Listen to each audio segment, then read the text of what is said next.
Welcome to a new episode of the Creative Industry Insight podcast. I'm your host, Bobby. Today, we welcome director David Alvarado, who joins us to talk about their work on American Pachuco, the Legend of Luis Valdez. David will talk us through the creative decisions he made and how he wanted to tell Luis's story. Please be warned, there are heavy spoilers in this episode. Now let's jump into the conversation with David.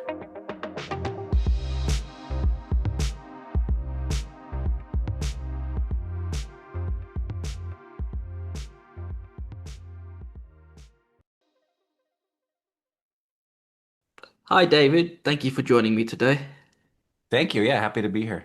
We're here to talk about the Legend of Luis Valdez, which has recently come out, released at Sundance. How have you found the reaction and reception to the film? It's been amazing. I mean, people, it's always felt like a very personal film to me. It's about identity, it's about belonging in America. And so for me, as I was watching it in the edit room, it was always very emotional to me. But without an audience, you can't really tell if this thing's landing. Is this just a navel-gazing inward look to my own issues? But then when we showed it at Sundance, I mean, people were crying through the thing, laughing at all the jokes. It just felt like very validating that people were responding to the story. So I just couldn't be more happy. I had no idea about the story, so I was going in completely blind, and I yeah, I just sometimes you just like I just going blind and you have no idea and you enjoy it fully, and it's just yeah, it's an incredible story. And I feel like in a time now where we're currently having a lot of these sort of retrospective documentaries, we had one on Martin Scorsese recently. There was one about Chevy Chase. I think there'll probably be more be coming out this year that I've missed. And it feels like so refreshing to get an insight of somebody that, in my case, I didn't know very well or didn't even know at all.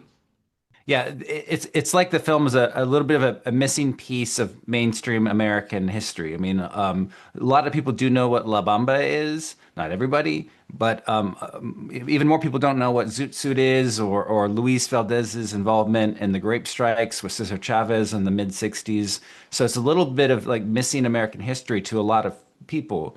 But to Chicano audiences, Mexican Americans, especially in California and the Southwest, it's like a critical piece of history that they know very well. So it's like we spent a lot of effort to share that story with the rest of America. And I think when people watch it, they're excited to learn something new. And frankly, too, we chose a kind of a complicated title. I mean, not a lot of people know what a Pachuco is either. So to call the film American Pachuco was a little bit of a risk, and we felt like it would just became a challenge and a good challenge for us to try to get that word into the American lexicon because a Pachuco really is an American phenomenon. There is a lot of interplay between the border from America to Mexico with the idea of the Pachuco, but it's a very American story in that this is how people came to the country. They had to identify as not Mexicans anymore, but as Americans, and what is that identity like? And so that struggle was something we wanted to highlight, and the history of the Pachuco in the 1930s and 40s was something that I think we tried to get out there to the general public. I think with the name as well, it American, but I want to butcher it, but Oh no, Pachuco, you can't. No, it's easy. Let's do it together. Pachuco. So Pachuco, Pachuco. So, Pachuco. so Thank you. Pachuco, and like it's actually great. I feel like the American populace learns maybe like a word of Spanish every decade or so. Like there was a decade there when we got two words, living la vida loca. There was sang that song, La Vida Loca. Great, we learned two Spanish words that decade, life and crazy. And so, people know amigo, people know different things. Like, we're just trying to introduce a new word this decade to the American lexicon, pachuco, which happens to be an American word because it was really about people from Mexico coming over, I think through El Paso and other places and finding their way and then starting to interact with the African American culture, even the hepcats that were wearing these zoot suits. Like these young Mexican kids started to really be into that and dress that way. This is the American story, right? They were Pachucos, but they were Americans. And so, we're just trying to get that word out there. I think it's funny as well. I was like thinking about how you're saying getting certain words into the lexicon out there, and every few years or every maybe decade, there's something comes out. I don't know. For me, maybe it might be Hermano because of Arrested Mm. Development. Um, There you go. There you go. Yeah, because of exactly. that. Yeah, Um, just what one or two words a decade is all you know. That's been the progress, and hermano's a great word to know. I mean, what's more important than your brother and your sisters, and frankly, that's also one of the threads in the film is Luis's relationship with his brother, with his hermano, and yeah, the more people can identify with the words and the stories and feel the universal truths of the human experience in the Chicano community, I think the better this country can become. yeah, 100%. And I think as well, like in the story itself, where do you begin in your research in all of this? Because obviously that you want to make it so that somebody has a voice about it, but then how do you want to bring people in that don't know about Luis's story, and how do you also want to keep the people who know his story engaged as well? Well, the research was really, I mean, Luis had done a lot of films. He'd written a few books. So I read through all the books, watched the films. He, had done a lot of plays. So I read a lot of the scripts. So it's just kind of trying to get an idea of what his, what the core idea is across all of his work and his life. And I think early on in that process, I really came around to this idea of, oh, he's seems to be really focused on, like both a crisis in the family unit itself against the backdrop of this sort of familial quest for belonging here in America, and not even as immigrants so much as Americans. I mean, the immigrant experience is a part of that, but it's worth noting that Luis was born in this country. He's as American as it gets. His parents were born in this country. It was his grandparents that came over, before that. So it's like, he's as American as you can get, and trying to grow up in a world where you've somehow, even though that's true, you don't feel like you belong there. That's the central sort of external struggle that he seems to deal with in a lot of his work.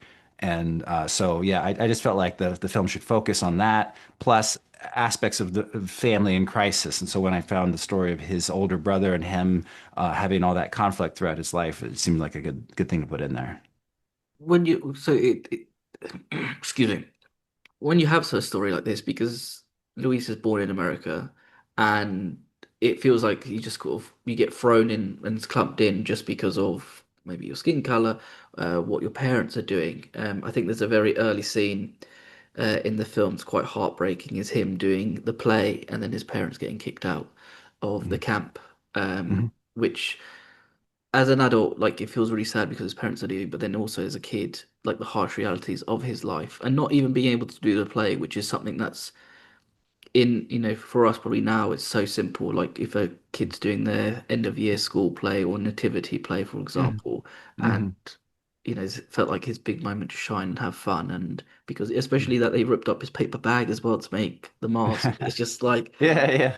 you know, Yeah, no, his early childhood, there are so many stories from his early childhood that he told, and I just focused on that one because there's something about sort of the nomadic nature of migrant farm workers. I mean, we're talking about families of Americans that were just driving around the California countryside looking for the next farm to hire them. I mean, this was an incredible, way to live, and rough. And it both set up this sort of search for where he belonged as an American and as a human being.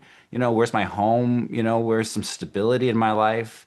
He is a hardworking family providing essential services for the production of food so that everybody, in the state of California can eat. And yet they couldn't have any kind of stability in their life. But also that gave his life something, some kind of meaning to work towards. I mean, he wanted to like make the world a better place for other farm workers. I mean, that's what got him into the grape strikes as a young adult later. Is he understood very intimately the injustice of it, and so he suddenly had a story to tell. I mean, that's an incredible thing to think about as an artist. That you'd hope to avoid the roughest of all upbringings, but if you have it, then you at least have a story to tell that could help other people. And so I think that really drove him through his career, and he never stopped, and he hasn't stopped today. So I mean, it's an incredible story of a lifetime as an artist. 100%. And I think as well, like when you're going through the beats and emotions of what his life is like, I found it very fascinating. Like the whole aspect of like how do we communicate with everybody? What we're going to Mm, do? yeah, And some people aren't great speakers. Is talking about seeing Fidel Castro speaking for mm, 4 hours, which again, even if you might not agree with his politics, it's still incredible to be able to be up there for 4 hours doing a speech and people yeah. still being engaged and being completely enthralled with what you're saying. And then bringing in like the whole aspect of the like the theatre and then how are we going to bring this to life? How are we going to get people to get interested into it? Mm. I found that so interesting and heartwarming, but so creative as well that he's going to use what he's learned with his English degree and what he wants to do in his passion, rather his brother who's gone for the science side of things. What I'm curious to know about as well, because it's quite a there's a very sort of like upbeat soundtrack and tempo to all of it, so you can feel how the film I don't want to say breezes over it, but it feels very quick in the way that it's telling its story, but you don't miss out a beat in terms of information.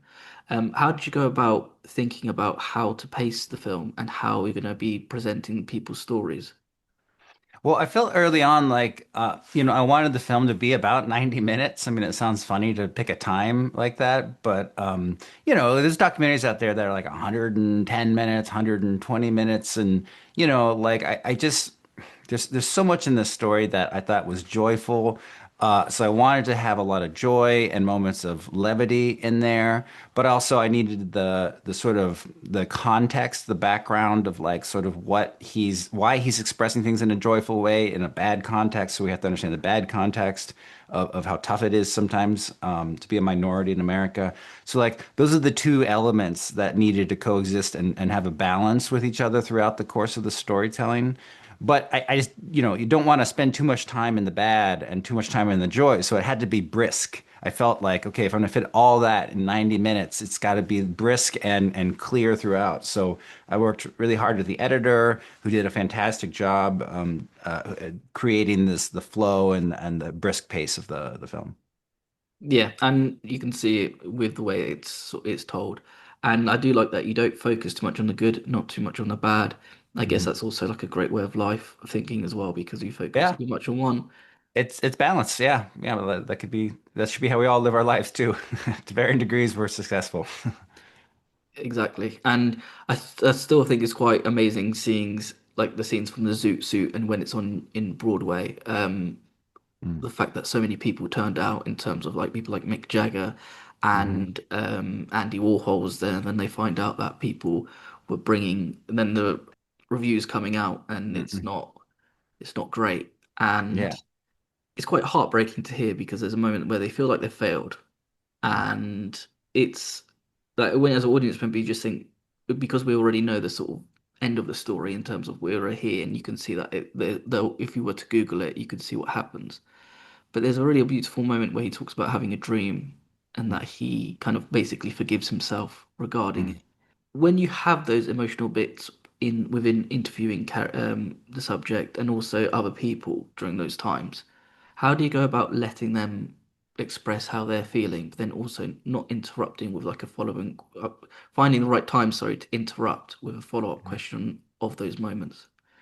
Yeah, I think it's just, I mean, this is my, I guess, fourth feature documentary. I've gone through it a few times, and yeah, giving people enough space to talk is just as important as asking the right questions sometimes.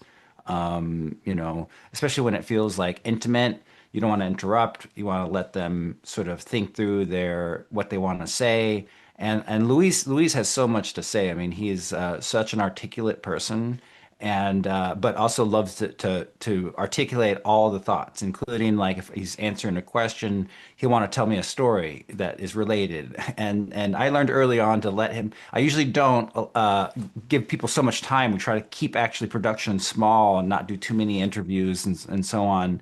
But Luis just felt like a different kind of person. I mean, he just really, had to tell you the story that he wanted to tell to answer the question that you've asked. And I learned early on that's really worth the time and the patience to kind of let him go through that because sometimes the story is an unexpected way of expressing the idea that I'm trying to get out and it becomes useful.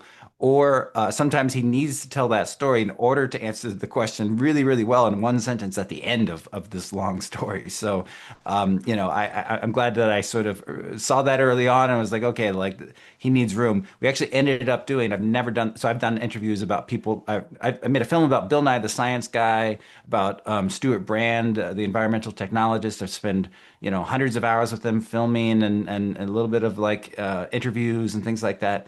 But I never quite met somebody like Luis who needed that much room to talk. So, unlike any other interviewee, I gave him five full days. We had 24 consecutive hours of interviews in this film, which I just have never done before. But I'm so glad that I did. It gave us all the material we needed to tell the story in a really intimate way that feels natural and gave him room and space to express what he wanted to express. Does that give you a little bit of anxiety knowing you've got so much footage to go through because you have that magic number of 90 in your head, but Yeah. now you've got 24 hours Well, of interview? it's a great question. So, I mean, I went to a graduate school that whose training, which I agree with, or we were trained to actually be really careful about how much we shoot. Like they even said, rightly, I think, like don't go around bragging about how much footage you have, like that, and if you do, don't tell them you went to our school.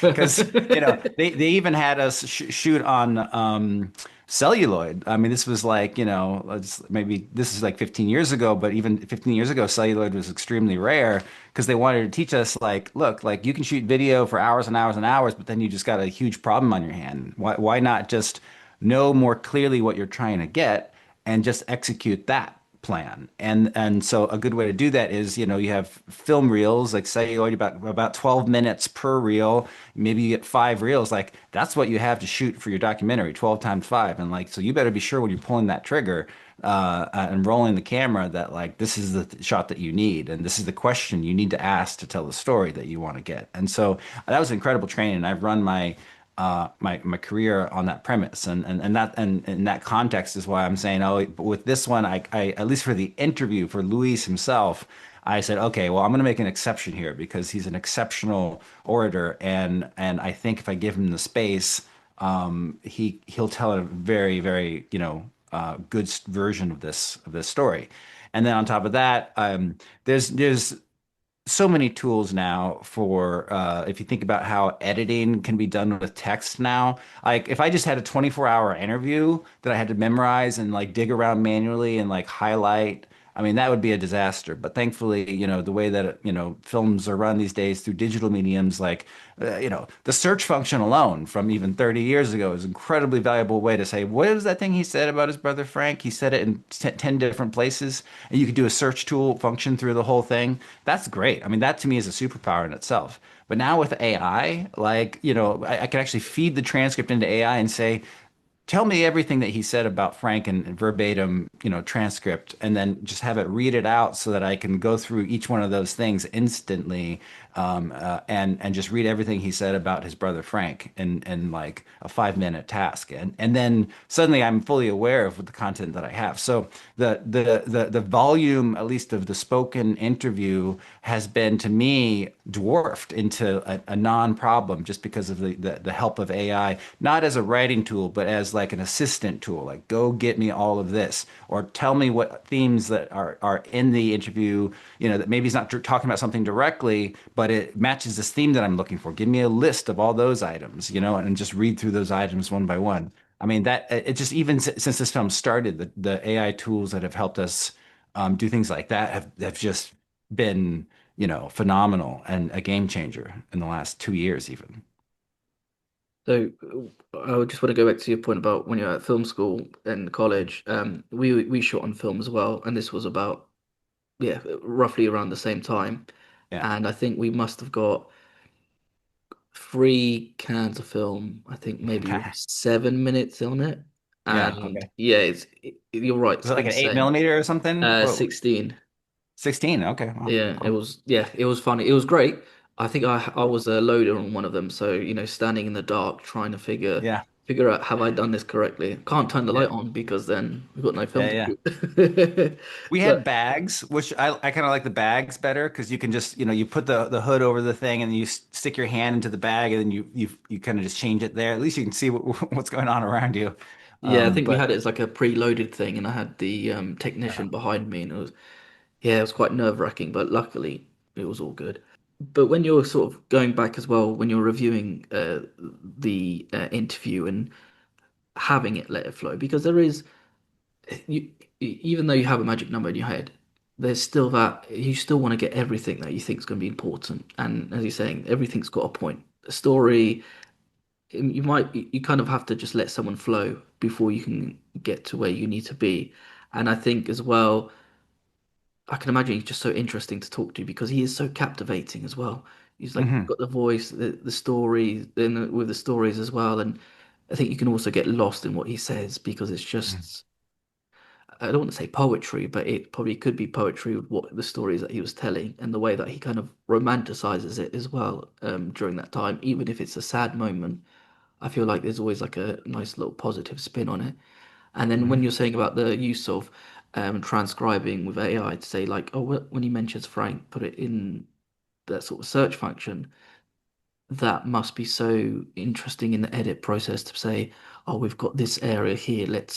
I know exactly where he's mentioned this part. Let's intercut it there, and or even underlay his voice into what's happening on screen.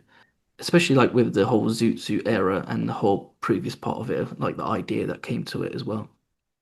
Yeah, no, I mean he's an incredible person to work with, and I think you're right. Like it is like poetry. I mean, and like storytelling, right? Like there's moments in there. I still to this day, we had a screening here in New York a couple days ago, and I'm still gobsmacked by what a good storyteller he is. I mean, I don't think we could just run the 24-hour interview up on a screen and like it would be quite the same thing. Like there's so much work to make the storytelling work, but also, I've worked with lots of different kinds of interviewees and made them work as well. He's an incredibly talented storyteller, so that was extremely helpful for us. And like even at the when he decides to go to the grape strike for Cesar Chavez and like get that going, I mean, he puts it in context of like a storyteller would. He says something like, and I realized, like maybe this was my destiny. Like I was meant to do this.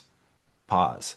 What an incredible transition to the next phase of his life as he goes to work with Cesar Chavez. It's like he's telling the story of a protagonist in a novel or something, and yet it's about his own life and it's real.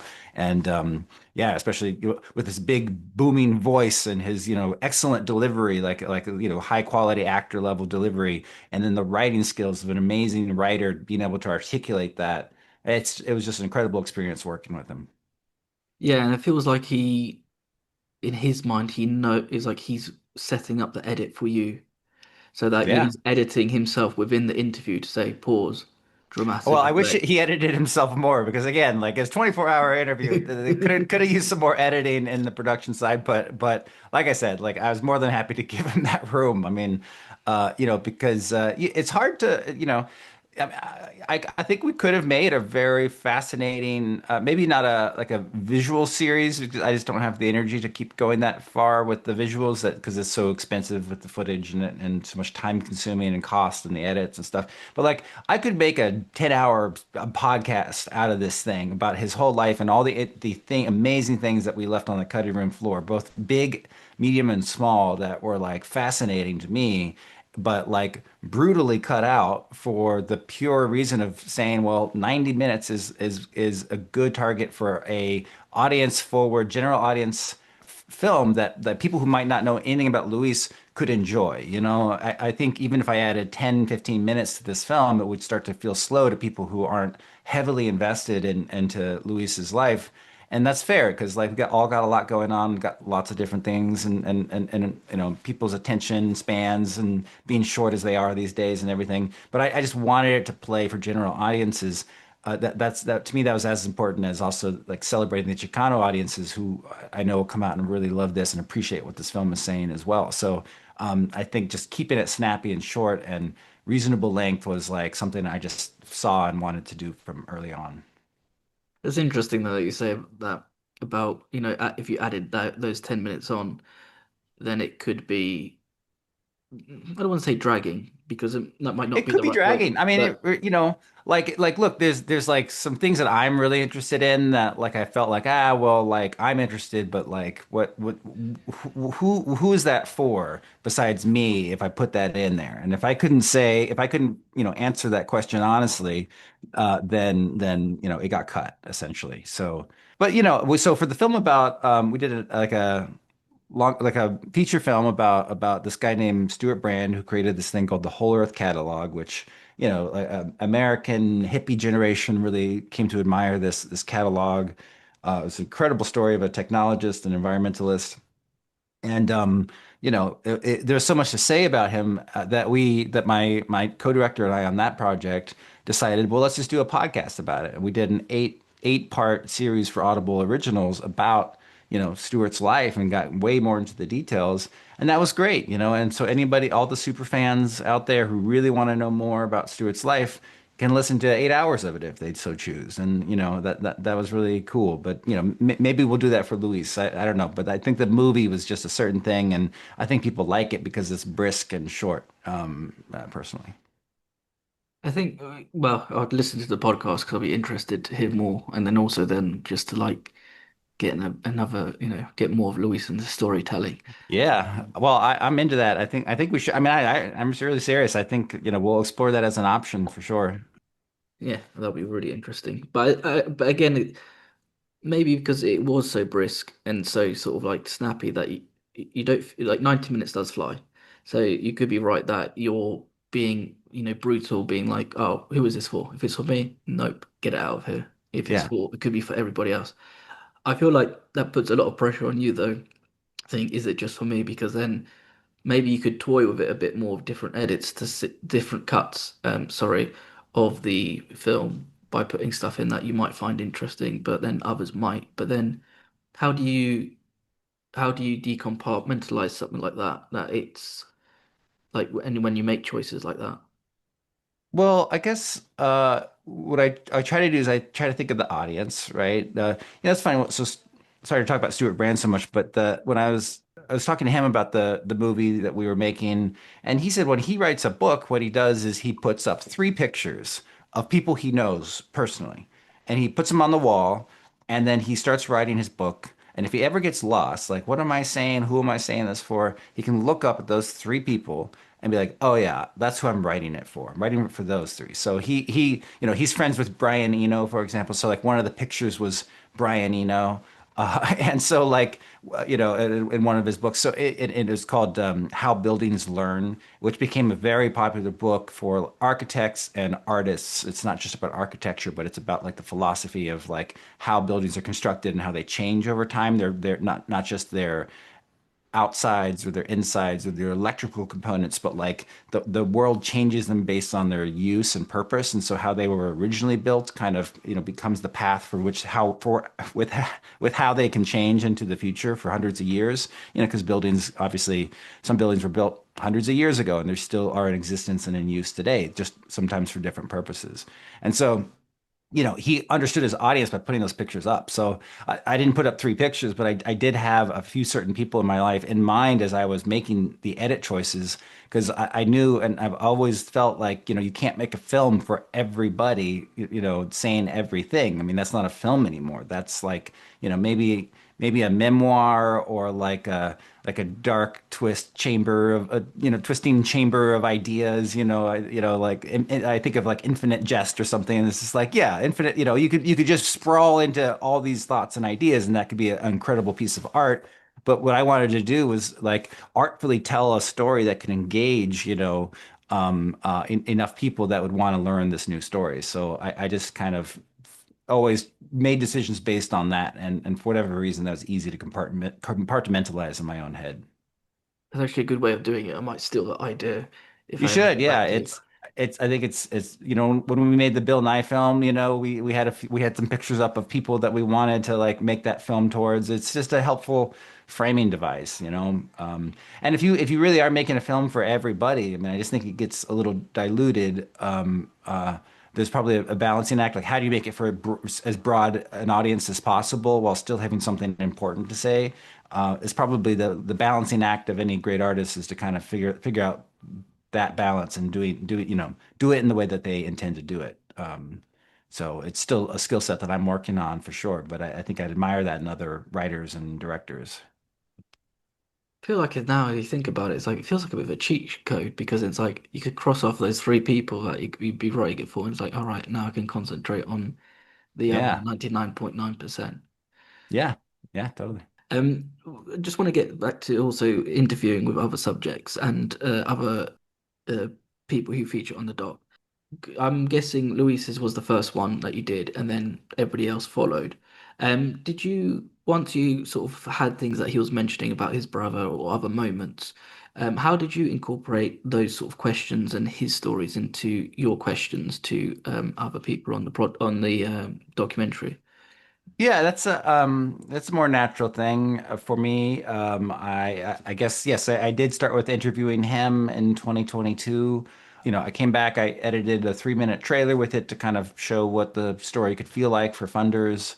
And then once we got some funding, I came back for a longer, more setup interview with him. And then from there, from that second long interview, just basically mapped out a plan. Like, well, okay, well, if this is the story, I wrote the whole story of this thing, everything you saw in the film, like, he starts out in childhood, goes to the grape strikes, goes to, Zoot Suit, La Bamba, end. And remember, La Bamba happened in the 80s. Like, there's a different way to tell the story where I just told his whole life story up till today. Like, he's been working for the last 40 years, and none of that's, not too much of that's mentioned except for a quick little montage at the end.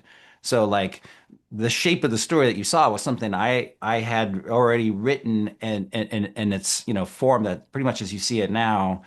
So I was able to say, well, who do I need to talk to for this story? I mean, it became obvious the Zoot Suit players, the La Bamba players, the family that were there throughout and can speak to the story of the brother and all that. And so after the second interview, which is the first big one with Luis, I basically had 1 year to just get all the interviews of the people that could help tell that story. And then at the end of that, I did a second interview with Luis in that same setup to cap it off and fill in any blanks. And so that was, to me, there's like this year that I gave myself like here's the runway. The plane's got to take off before it gets to the end of the runway.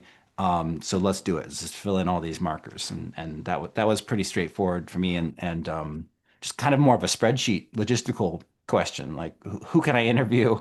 Will they interview me? And when can I get there to do it? Who would have thought that like spreadsheets would come to save the day when it comes to Yeah, actual I mean, filmmaking? I know some artists don't like the logistical side of things, but I feel like I'm half a director brain and half a producer brain, and that's worked out very well for me for my whole career. It's like I can get very logistical, and that for whatever reason that helps my creative side. Like, oh, okay, I have this much runway to get interviews. Who do I need to tell the story, and what do they need to say? Like it's helpful to kind of have those restrictions and have the producing side of my brain force me into like making those decisions quick enough so that we can do this pretty quick. I mean, with the film, some people spend 10 years on a documentary. This film came out pretty quick. It was maybe 2.5 years or so. And even less after we got real funding, it was more like a year and a half. So it happened pretty quick. And then I guess it snowballs and it's like you can't really stop, Yeah. the avalanche basically coming down. So you kind of have to, as you say, how Yeah. much runway before I can take off. And I guess as well with like as you said, having the producer brain as well, you can have that sort of like methodically plan it, but you're planning it because you know what you need to do as a producer as well. Yeah. Compared to like if somebody's just the director. Um, Yeah, exactly. I mean, I do kind of envy directors that never do a single producing task. That sounds interesting. I've never done that, but like I wouldn't know how to do that to be totally honest. Like, we had incredible producers on this film, so I know what it's like to have a really good producer help. But like, I also know what it's like to not have any producers, and it's just like me and my other director just doing everything from the ground up. And that's how I got started in this was just doing everything myself with the directing team, And so like that's kind of my baseline. And I don't know. It's just always easy. It's easier for me to like get involved and like help, figure out the problems and troubleshoot rather than just having people tell me what the problems are later and me directing around that. To me, I'd rather do the first thing, not the second. Yeah, I think it feels like people sweep it under the rug and then expect you as soon as you step on it to be like, oh, there's an issue now. Yeah. Yeah, like I would hate like no, just deal with the problem now, sort it out later. Because imagine if you had it something perfect lined up and then actually no, we got an issue, we got a funding issue, we got this issue, then you could be like, I don't know, it'd be even worse and stressful, even more frustrating because I then think what happens to that so. runway? Yeah, if I showed up to a set and like I was like planning a jib shot or something for the opening, and then I get there and it's like, oh, we just couldn't get that to work out. We have to do something else. I'd be like, well, I wish I would have known that because then I could have planned out a different thing creatively, knowing I didn't have a jib. Like I'm just learning now, and I'm sure that kind of thing doesn't happen that often, but like in a bigger sense, sort of like the more that the director can be involved with the logistical side of things, for me personally the more I can like roll with the changes and be creative, in different ways. So I don't know. I love doing both for Yeah. sure. And then also, I guess it gives future David an idea of like what's going to happen rather than, oh, Yeah. this is going to be future David's problem. Yeah, yeah, yeah. Or that'll be the director's problem. Like we'll tell him Yeah. later. Oh shit, that's me. Yeah, yeah, exactly, exactly. Um, when it came to the sort of editing process, what software was used and how did you guys go about creating like the storyboard of the film and where you wanted to place interviews footage with stock footage and then also with footage used from the Zoot Suit or other films as well? Well, our main editing platform was Adobe. I like Adobe because, I've used Avid before. Avid is great for its own reasons, but Adobe just seems more flexible and I can use it faster, frankly. So if I need to get in there, which is very rare, but if I do need to get in there, I can do it quickly and other things. But also the ecosystem of the Adobe suite is so great because you have everything from Photoshop to After Effects. Like these are all the programs we use anyways, so it's nice to have it integrated so well. Um, and then we use Dropbox Replay for a lot of the sharing of media and commenting on media. I think that was an important tool. And then, frankly, I mean, like I was mentioning, like Claude, the Anthropic AI program, or ChatGPT was an effective research tool. Not because we use that as our researcher, but like you could spin up information really quick. You have to verify it, of course, but like the speed at which we could do that was phenomenal. I'm usually much slower on the research side, but it helped us jumpstart so much quicker. And then, like I mentioned with the transcripts, like to be able to run a transcript through it and ask the transcript a question from a 24-hour interview to figure out what was said when, and so on was an incredible tool. I mean, this was the fastest edit I've ever done. It was 9 months, and a big part of that was because on the writing side, I had this large language model helping me look forth information in my content and, obviously get it verified. You don't want to just say, hey, make an edit out of this. Like it's not, don't cheat on your homework. Like that's not the way to do this. You will get burned if you do that. But use it like a tool. Use it like like another person in the room that can help you think through or find something you're looking for or suggest ideas. Like those suggestions, have to come through the human brain and be processed by the director, by the creative visionary, or else it'll be garbage. But that you can ask somebody to present ideas to you, this large language model was huge. I mean, that was like that helped us move a lot faster. Okay, cool. I know a lot of people are using Adobe now, and I've heard so many good things regarding it and the way that people can edit, and then also how they can transfer like the usage of it. So if one person's working on it in one area, somebody else can just jump on and do it and be like, "Oh, I've made markers here," Yeah. and then also having like additional tools to sort of just help with your process along. As you mentioned, like 24 hours for an interview, that's a lot to go through. Yeah. Um, and transcribing it, I would dread to think that like whoever would have to do that, No, all we actually still 24 had a hours. human do that. I mean, because that was like as early as 2022, the AI transcribers were not that good back then, so we actually did pay somebody to do that. It's a heck of a task. But yeah, the tools for that are getting better too, for sure. I feel like that's like a very much like a school detention thing. Yeah, If yeah, you know you're in yeah. trouble, you've Oh, got it'd to be my go. nightmare. Like I hate transcribing. I did that once when I was an intern, and I did a horrible job, and they never let me do it again. And good on them. But I guess there's also it helps you understand like what you don't ever want to do unless somebody like if there's like you ever heard of this thing called transcribing? You'd be Yeah, like, yeah, no, thank you. yeah, exactly. Just to hit you up, my final question. We talk about identities and what it means, especially in this film. How do you convey your identity in directing in films and the films that you produce and make? And how do you like establish that now, before, now, and going forward? Yeah, I don't know. I mean, I've always identified as a Latino, but it's also, there's you think about the word Mexican American, there's two words in there. There's the Mexican side, I never quite fit in when I go back to Mexico with my family. I'm like the lighter skinned American cousin. But then also my white family here in the U.S., I'm also the darker skin, with the very brown short, dad from Mexico. So like, it's kind of like not in between. I feel like I'm more like the hyphen. I'm just like the hyphen between those two words. And I always thought that was unique to me. But when I met Luis when I was in college, I mean, he showed me, well, that is the Chicano experience. Like, when you're Chicano, you don't really fit in Mexico. You don't really fit here.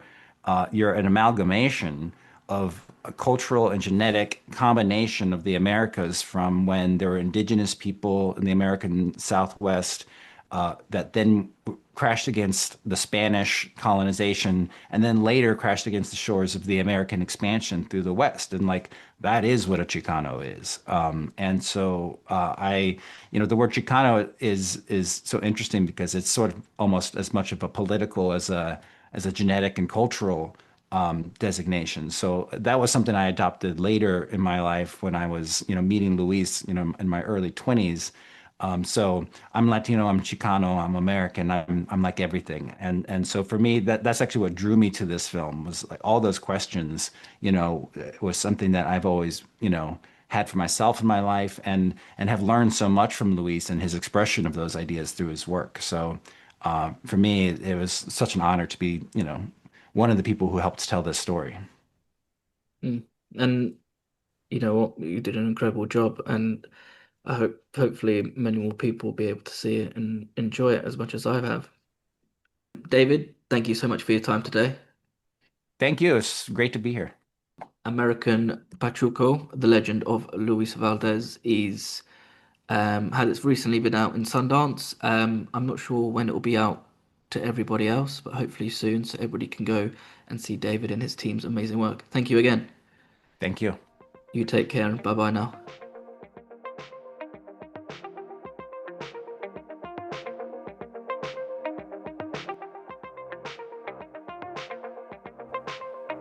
Thank you for listening. Please subscribe, rate, and review this podcast.